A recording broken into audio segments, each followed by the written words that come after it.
June 5, 1944, Normandy, France.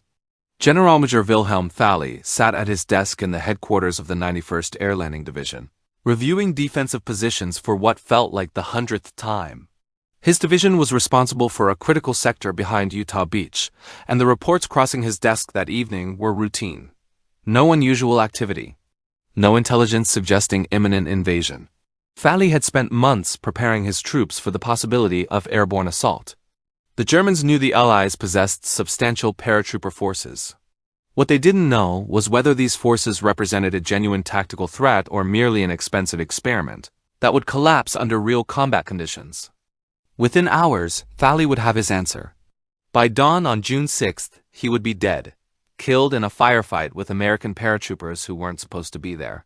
His division would be shattered, its communications severed, its defenses penetrated before the sun rose over the invasion beaches. The story of how German military leadership fundamentally misunderstood Allied airborne capabilities is the story of institutional blindness meeting tactical reality. It's the story of experienced officers making logical assessments based on incomplete information. And it's the story of how a single night of combat would overturn years of German military doctrine. German attitudes toward airborne operations were shaped by their own experiences and calculations. The Luftwaffe had pioneered large-scale airborne assault during the invasion of Crete in May 1941. Operation Mercury dropped approximately 10,000 Fallschirmjäger onto the island in what was, at the time, the largest airborne operation in military history. The operation succeeded. German paratroopers captured Crete despite heavy casualties, but the cost was staggering. The Fallschirmjäger suffered over 4,000 casualties in the first few days, including more than 1,500 killed. Elite troops, trained for years, were destroyed in hours of brutal combat against well-prepared defenders. German leader was reportedly appalled by the losses. He concluded that the age of airborne operations had passed before it truly began. Large-scale paratrooper drops, in his assessment, were too costly and too vulnerable to be tactically sound. The element of surprise couldn't compensate for the inherent vulnerability of men floating slowly toward the ground, visible to every defender with a rifle. From 1941 onward, German paratroopers were rarely used in their intended role. The Fallschirmjäger became elite light infantry, fighting conventionally in North Africa, Italy, and later on the Eastern Front. They retained their distinctive uniforms and their proud traditions, but they arrived at battle in trucks and trains, not aircraft. This institutional turn away from airborne operations created a peculiar blind spot in German military thinking. Because Germany no longer conducted large-scale paratrooper drops, German officers assumed such operations were impractical for everyone. The logical reasoning was sound: if Germany, with its experienced paratroopers and tactical expertise, had abandoned the concept, why would the Allies embrace it? Wehrmacht intelligence officers studying Allied preparations noted the expansion of American and British airborne divisions with interest, but not alarm. Reports documented the creation of the U.S. 82nd and 101st Airborne Divisions, the British 6th Airborne Division, and multiple smaller units. Intelligence estimated the Allies possessed perhaps 10,000 trained paratroopers by early 1944. What German intelligence failed to grasp was the scale of Allied commitment to airborne warfare. The actual number of trained Allied paratroopers exceeded 30,000 by June 1944. More importantly, the Allies had solved many of the tactical problems that had plagued the Crete operation through better equipment, improved training, and revised doctrine. German officers reviewing intelligence reports saw what they expected to see. Airborne forces were expensive prestige units, suitable perhaps for small-scale raids or diversionary operations, but not for serious combat roles and a major invasion. This assessment would prove catastrophically wrong. While German planners dismissed airborne operations as impractical, the Allies were building the largest paratrooper force in history. The effort began in 1942 when the United States activated its first airborne divisions. The 82nd Infantry Division was redesignated as the 82nd Airborne Division in August 1942. 101st Airborne Division was activated shortly thereafter. Creating an airborne division required more than simply training soldiers to jump from aircraft. Every aspect of the division had to be redesigned for air delivery. Artillery pieces were replaced with lighter models that could be dropped by parachute or landed in gliders. Vehicles were modified or purpose-built to fit inside transport aircraft. Supply systems were adapted to support troops who might be isolated behind enemy lines for days. The training pipeline was grueling. Volunteers underwent weeks of physical conditioning before attempting their first jump. The psychological barrier of stepping out of an aircraft in flight eliminated many candidates. Those who completed jump training then faced months of tactical instruction, learning how to assemble after scattered drops, how to fight with limited ammunition, and how to survive without normal supply lines. Paratrooper training emphasized initiative and independent action. Officers and NCOs were taught to accomplish missions even when separated from higher command. This decentralization of authority was radical by the standards of 1940s military organization, which typically relied on top-down control and rigid adherence to orders. The American Airborne Divisions developed a distinctive culture. Paratroopers were volunteers who had passed demanding selection. They wore distinctive uniforms and insignia that set them apart from regular infantry. The airborne forces attracted confident, aggressive soldiers who embraced the risks of their specialty. British airborne forces developed along similar lines. The 6th Airborne Division, formed in 1943, incorporated lessons learned from earlier British paratrooper operations in North Africa and Sicily. British training emphasized stealth and precision, reflecting different tactical priorities than their American counterparts. Both nations invested heavily in transport aircraft. The Americans produced the C-47 Skytrain, a military version of the reliable DC-3 airliner. Rugged and dependable, the C-47 could carry 18 fully equipped paratroopers or tow a single glider loaded with troops and equipment. By June 1944, the Allies possessed over 1,000 C-47s dedicated to airborne operations. Gliders represented another critical capability that German intelligence underestimated. The American CG-4A Waco and British Horsa gliders could deliver troops, vehicles, and artillery directly to the battlefield without requiring drop zones suitable for parachute operations. Gliders were vulnerable during approach and landing, but they allowed precision placement of heavy equipment that couldn't be parachuted. The Allies tested their airborne forces in combat before D-Day. American paratroopers jumped into Sicily in July 1943. Suffering heavy casualties from friendly fire and scattered drops, but ultimately contributing to the invasion's success. British paratroopers conducted operations in North Africa and Italy, gaining experience in night drops and hostile landings. Each operation revealed problems that needed solving. Navigation at night over unfamiliar terrain was extraordinarily difficult. Pathfinder teams equipped with radar beacons and lights were developed to mark drop zones. Communication systems were improved to help scattered units regroup. Medical procedures were adapted for paratroopers who might be wounded far from aid stations. By early 1944, the Allies possessed not just large airborne forces but experienced ones. The 82nd Airborne had already conducted combat jumps. Lessons from those operations had been incorporated into training and doctrine. The force that would drop into Normandy in June was vastly more capable than the experimental units that had jumped into Sicily a year earlier. German intelligence observed portions of this buildup but consistently underestimated its significance. Reports noted the existence of Allied airborne divisions but assessed them as niche forces suitable only for limited operations. The possibility that airborne forces might play a central role in a major invasion was considered and dismissed as improbable. Field Marshal Erwin Rommel arrived in France in late 1943 to inspect Atlantic Wall defenses. What he found alarmed him. Despite years of construction, the coastal fortifications were incomplete and inadequately garrisoned. Many positions existed only on paper. Others were undermanned or equipped with obsolete weapons. Rommel concluded that the invasion, when it came, had to be defeated on the beaches. If Allied forces established a secure lodgment, their material superiority would become overwhelming. The only chance for German victory was to destroy the invasion fleet as it landed, before armor and artillery could be brought ashore in quantity. This strategic assessment led to a massive redeployment of German forces toward the coast. Infantry divisions that had been held in reserve were moved forward to strengthen beach defenses. Artillery positions were constructed to cover potential landing sites.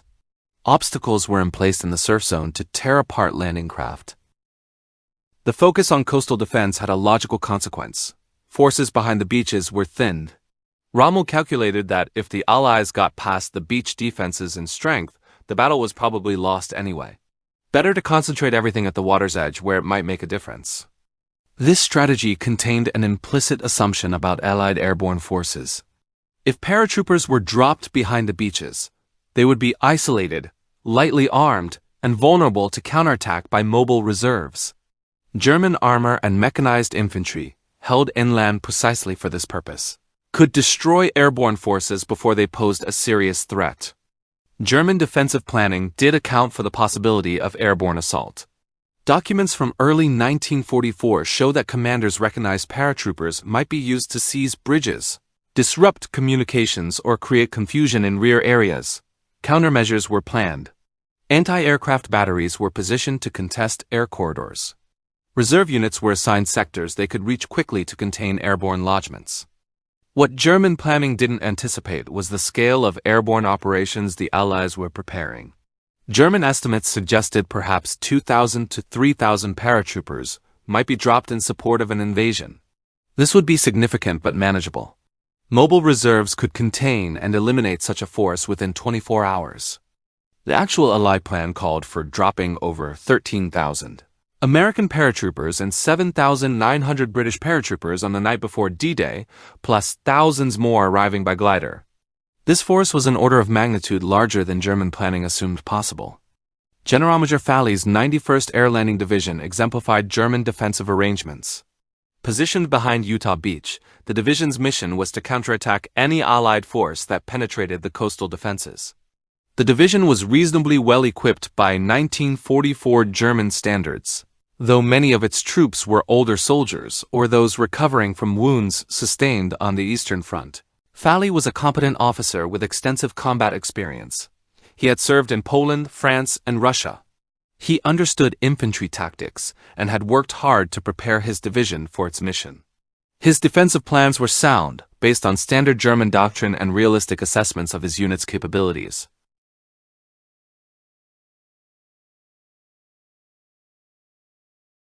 What Falley and his counterparts couldn't prepare for was having their command structure destroyed before they even knew the invasion had begun.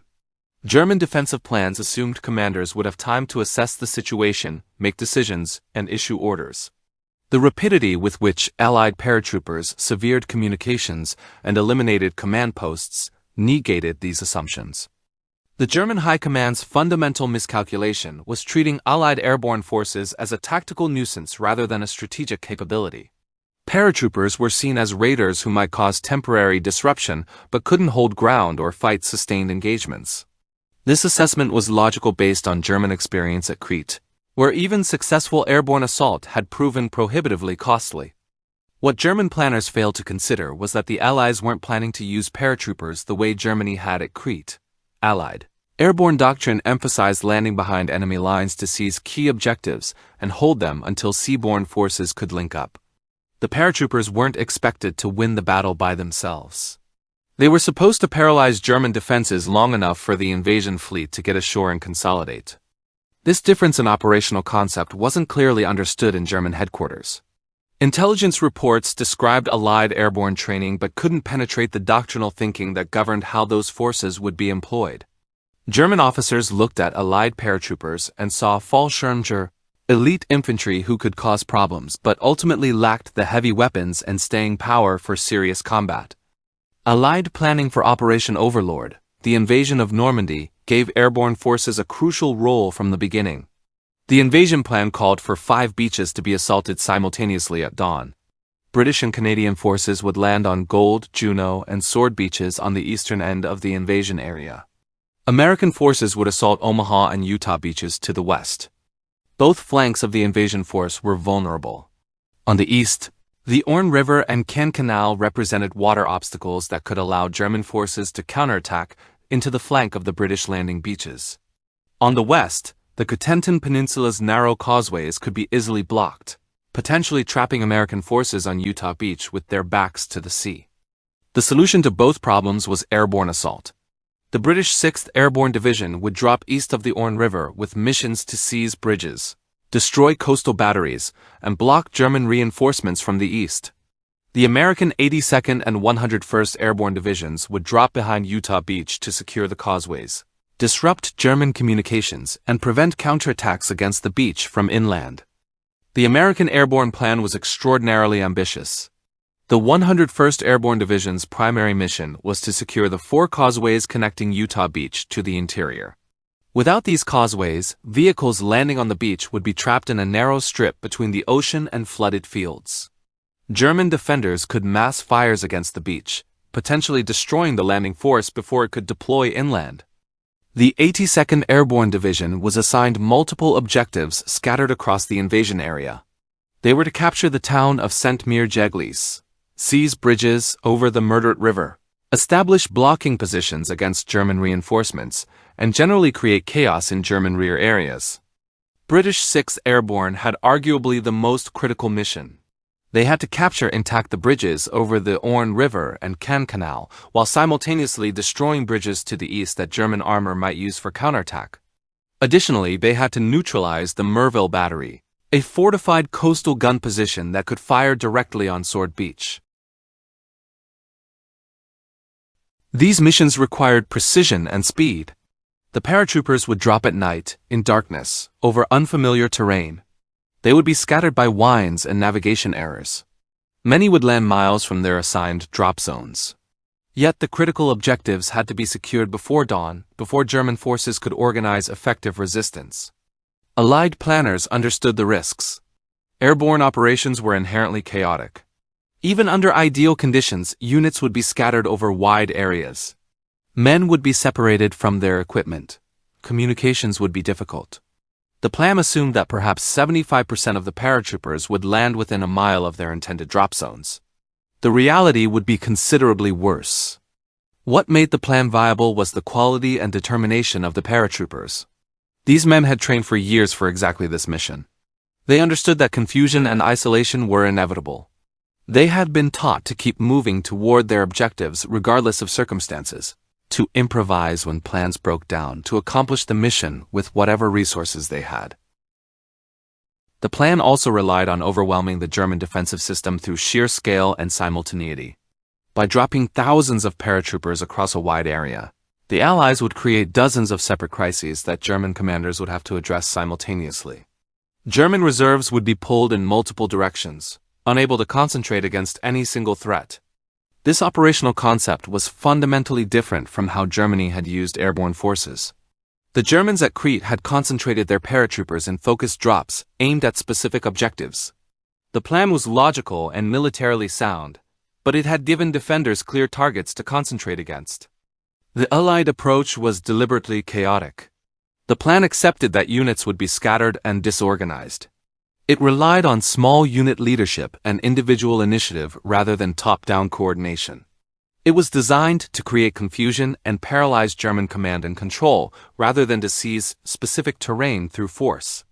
German intelligence never fully grasped this approach.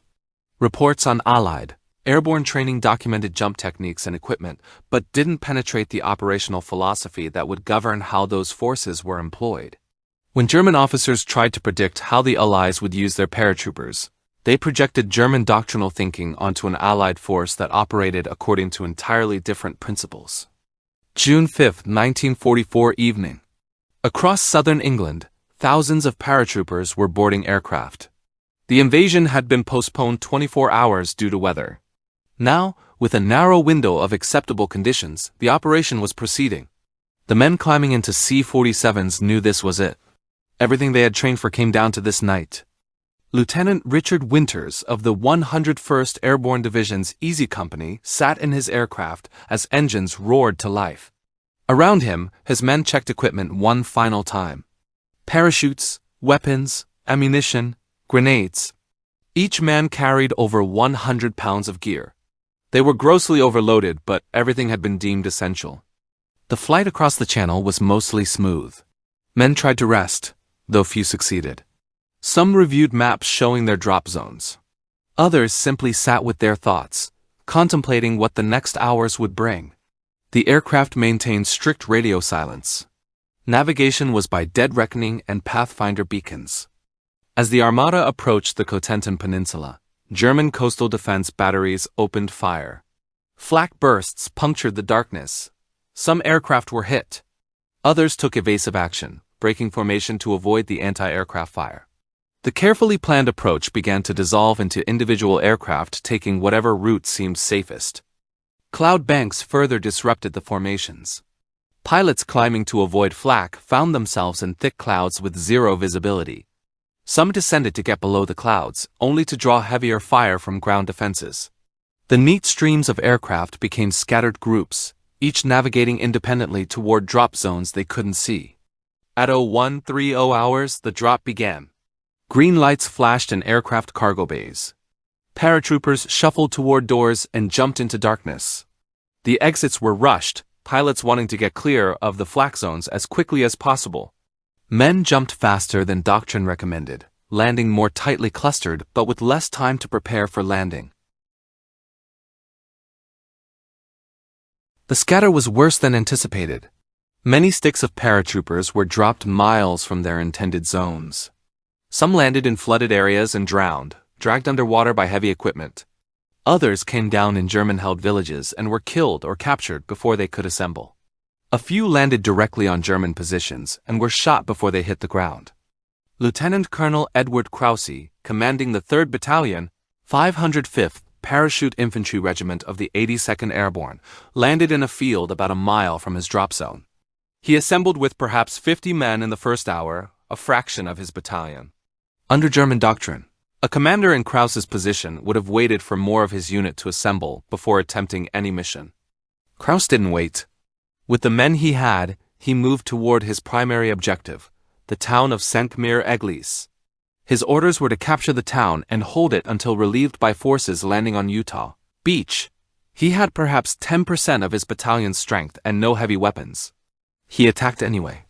Saint-Mère-Église was defended by German garrison troops who were taken completely by surprise. They had heard aircraft overhead and received reports of paratroopers landing in the area, but in the darkness and confusion, they had no clear picture of what was happening. When Krause's small force hit them from an unexpected direction, the defense collapsed. By 0430 hours, Krause's paratroopers controlled Saint-Mère-Église. They were still badly outnumbered, isolated, and vulnerable, but they held the town. More importantly, they had severed a critical German communication line and blocked a key route that German reserves would need to reach, Utah Beach. Similar scenes played out across the invasion area.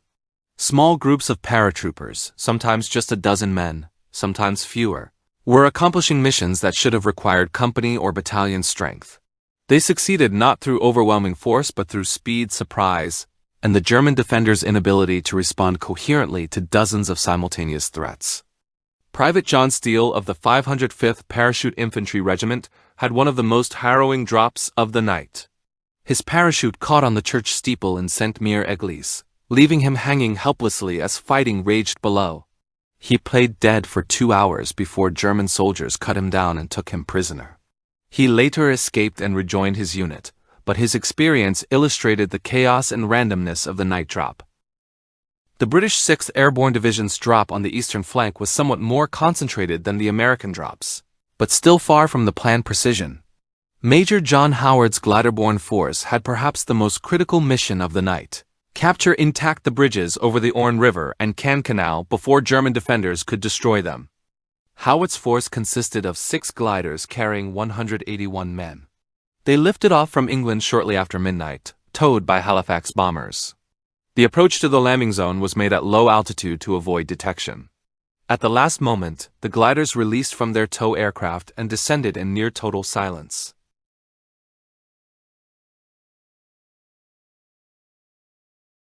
The first glider landed within 50 yards of the canal bridge, an extraordinary feat of navigation and piloting. The men burst out and assaulted the bridge before German defenders understood what was happening. Within minutes, both bridges were secured. The critical missions had been accomplished by a force smaller than 2 infantry companies, dropped by glider in darkness onto objectives defended by battalion-strength German forces. In German headquarters across Normandy, the night of June 5th to 6th began with confusion that rapidly deepened into alarm. The first reports came from coastal observation posts noting heavy aircraft activity. This wasn't unusual. Allied bombers frequently operated at night. What was unusual was the aircraft flying low, below normal bomber altitude. Then came reports of paratroopers landing. Initial assessments suggested a small-scale raid, perhaps aimed at disrupting communications or harassing coastal defenses. This had happened before. Allied commandos had conducted several raids on French coastal positions. Paratroopers represented a more elaborate version of the same thing.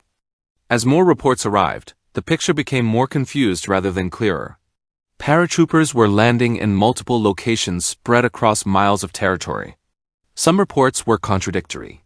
Units reported engagements, then went silent. Telephone lines were cut. Radio communications became sporadic as Allied jamming increased and German radio operators were killed or captured. Generalmajor Falley of the 91st Air Landing Division was attending a war game exercise in Rennes when the first reports reached him. He immediately departed to return to his headquarters. His staff car was traveling through the darkness when it encountered American paratroopers from the 82nd Airborne. The firefight was brief. Falley was killed, becoming the highest-ranking German officer to die on D-Day. The loss of Falley exemplified the German command problem that night. Officers attempting to assess the situation and organize responses were being killed or cut off. Units that received orders couldn't execute them because the routes to their objectives were blocked by Allied paratroopers. Communications were degrading rapidly as lines were cut and radio sets destroyed. German doctrine emphasized centralized control. Division and corps commanders were expected to make decisions and issue detailed orders that subordinate units would execute. This system worked well when communications were intact and the situation was clear. On the night of June 5th to 6th, neither condition obtained. Units that did attempt to respond to the airborne assault often found themselves engaged in confused firefights with small groups of Allied paratroopers, who seemed to be everywhere. German reports from that night consistently overestimated Allied strength. A platoon of paratroopers engaging from multiple positions would be reported as a company. A company would be reported as a battalion. This inflation of estimated enemy strength had a paralyzing effect. German commanders, receiving reports of battalion-size enemy forces appearing in multiple locations simultaneously, concluded they faced a much larger airborne assault than was actually occurring. They hesitated to commit reserves piecemeal against what seemed to be overwhelming enemy strength. The reality was that most Allied paratrooper units were badly under strength. Few companies had more than half their men assembled. Most were operating with 30% to 40% of their authorized personnel. But they were operating aggressively, moving constantly, engaging German forces whenever encountered, and generally behaving like units at full strength rather than disorganized fragments. At higher German command levels, the confusion was even worse. The 7th Army Headquarters, responsible for defending Normandy, received fragmentary reports that paratroopers had landed in multiple locations. The pattern suggested a major operation, but to what end? Were the airborne forces the main effort, or a diversion for a seaborne landing? If a landing was imminent, where would it come? Standard German intelligence assessments had predicted the invasion would come at Pas-de-Calais, the narrowest point of the English Channel. Normandy was considered a possible but less likely target. The airborne drops might indicate Normandy was indeed the invasion site. Or they might be an elaborate deception to draw German reserves away from Pas-de-Calais before the real invasion struck there. This uncertainty paralyzed German strategic response during the critical hours before dawn. The 15th Army, positioned to defend Pas-de-Calais, was not released to move to Normandy. The panzer divisions held in reserve were not committed. The standing orders required approval from Leader himself to commit these strategic reserves, and Leader was asleep. His staff chose not to wake him. Field commanders were left to deal with the situation using only their local reserves. For many units, those local reserves were already engaged with Allied paratroopers or couldn't reach their objectives because roads were blocked. The cumulative effect was that German forces in Normandy spent the night fighting disconnected small unit actions, rather than mounting the coordinated counterattack their doctrine called for. Lieutenant Colonel Friedrich von der Heydt, commanding the 6th Fallschirmjäger Regiment, was one of the few German officers who immediately understood what was happening. Von der Heydte had commanded paratroopers at Crete. He recognized the pattern of dispersed drops and aggressive small unit action. He knew the Allies weren't conducting a raid. This was an invasion. Von der Heydte attempted to organize a coordinated defense against the American airborne forces threatening Sainte-Mère-Église. His regiment was positioned to respond, and he moved quickly to concentrate his forces. But even von der Heydte, with his experience and rapid understanding of the situation, found his movements delayed by scattered American paratroopers blocking roads and cutting communications. By the time German forces could organize serious counterattacks, dawn was breaking. And with first light came the invasion fleet, thousands of ships appearing off the Normandy coast. The airborne assault had been a preparation for the main event, not the main event itself. The paratroopers had accomplished their mission. They had paralyzed German defenses and prevented coordinated response during the critical hours when the invasion fleet approached the coast. As the sun rose on June 6, 1944, German defenders watching from coastal fortifications saw a sight that many later described as overwhelming. The English Channel was covered with ships as far as the eye could see. Battleships, cruisers, destroyers, transport ships, landing craft. Thousands of vessels in disciplined formations, all heading toward the beaches. At Utah Beach, the landing forces encountered lighter resistance than expected. This wasn't because German defenses were weak, but because Allied airborne forces had disrupted the defenders' ability to coordinate. The causeways that should have been death traps were secured by elements of the 101st Airborne. German forces that should have been positioned to counterattack into the landing force were pinned down fighting small groups of paratroopers scattered across the interior. The 4th Infantry Division came ashore at Utah and began moving inland. By mid-morning, they had linked up with elements of the 101st Airborne. The isolated paratroopers, who had fought through the night with dwindling ammunition, were reinforced. The landing force, which might have been trapped on a narrow beach, was able to deploy inland and begin expanding the lodgment. On the eastern flank, British forces landing on Sword Beach benefited similarly from the 6th Airborne Division's night operations. The bridges over the Orne River and Caen Canal were secured and held despite repeated German counterattacks. The Merville Battery, which could have devastated the landing beaches, had been assaulted and destroyed by a force of fewer than 200 British paratroopers who stormed positions defended by over 600 German troops. Not everything went according to plan. Omaha Beach, where no airborne forces had dropped, became a killing ground. German defenses there were largely intact, and the landing forces suffered appalling casualties. The contrast with Utah Beach illustrated exactly what the airborne forces had prevented. Where paratroopers had dropped, German defenses were disrupted. Where they hadn't, those defenses remained devastatingly effective. For the scattered paratrooper units still fighting inland, dawn brought its own challenges. Throughout the night, they had operated in darkness that concealed their small numbers. With daylight, German forces could see how weak many of the Allied positions actually were. Counterattacks intensified. At Sainte-Mère-Église, Lieutenant Colonel Krause's force faced German armor. They had no anti-tank weapons heavier than bazookas, which were marginally effective against the German tanks probing their positions. The paratroopers held by using building rubble for cover and targeting tank vision ports. It was desperate, close-range combat that consumed ammunition at an alarming rate. Relief came in the form of naval gunfire. Destroyers offshore had established communications with forward observers among the paratrooper forces. When German armor concentrated for attack, naval guns engaged over the heads of the paratroopers, dropping shells with remarkable precision. The combination of paratroopers fighting from cover and naval gunfire support broke up German counterattacks that should have overwhelmed the lightly armed airborne forces.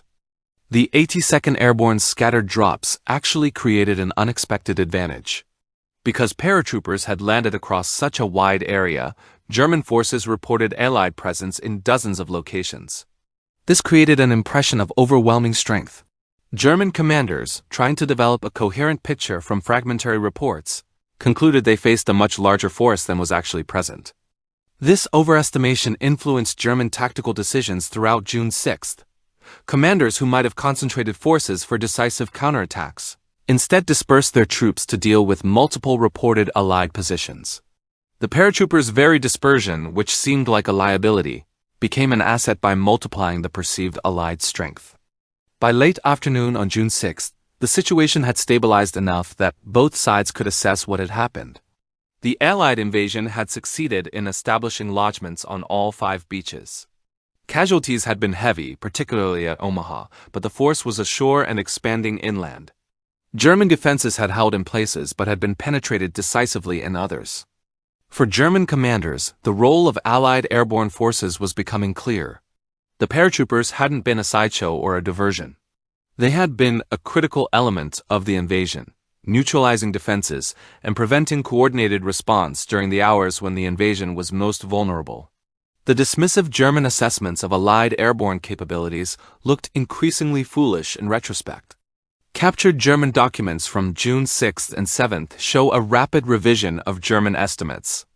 Reports that had previously characterized Allied paratroopers as lightly armed raiders began describing them as effective combat units capable of sustained operations.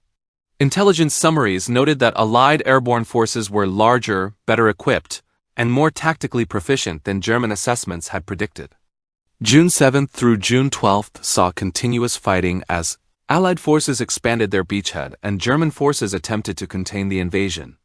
The Airborne Divisions, initially deployed for what was supposed to be a 1 or 2 day mission, remained in combat for over a month. The 101st Airborne Division spent weeks fighting to secure the Cotentin Peninsula. Their casualties mounted steadily. Easy Company, which had jumped with 140 men, was down to fewer than 80 effectives within a week. Other units suffered similar attrition. The paratroopers were fighting conventional infantry battles, a role they were trained for but which consumed their strength rapidly. The 82nd Airborne held Sencquemire-Eglise against repeated German counterattacks. The town became a symbol of the airborne success, the first French town liberated on D-Day. But holding it required constant defensive fighting that wore down the already depleted division. British 6th Airborne maintained control of the eastern flank, holding their bridges and blocking German attempts to push through to the landing beaches. They faced experienced German infantry and eventually panzer divisions. The light airborne forces, with limited anti-tank capabilities, held through a combination of naval gunfire support and sheer determination. By late June, all 3 airborne divisions were exhausted. They were withdrawn from the line, transported back to England, and began the process of reconstitution. They had accomplished their missions but at significant cost. The 82nd Airborne had suffered over 1,200 casualties. The 101st Airborne had lost nearly 1,500 men. The British 6th Airborne's casualties exceeded 800. Yet from a strategic perspective, the airborne operations had been a decisive success. Allied casualties in the airborne drops were high in percentage terms, but in absolute numbers, they were far lower than what might have been suffered if the beach landings had faced fully coordinated German defenses. The paratroopers had traded their casualties for the prevention of far greater losses among the invasion force. German after-action reports from June and July 1944 reflect a fundamental reassessment of Allied airborne capabilities. Multiple documents note that German defensive doctrine had been based on faulty assumptions about the effectiveness of airborne assault. Recommendations for revised defensive strategies appear repeatedly in the records.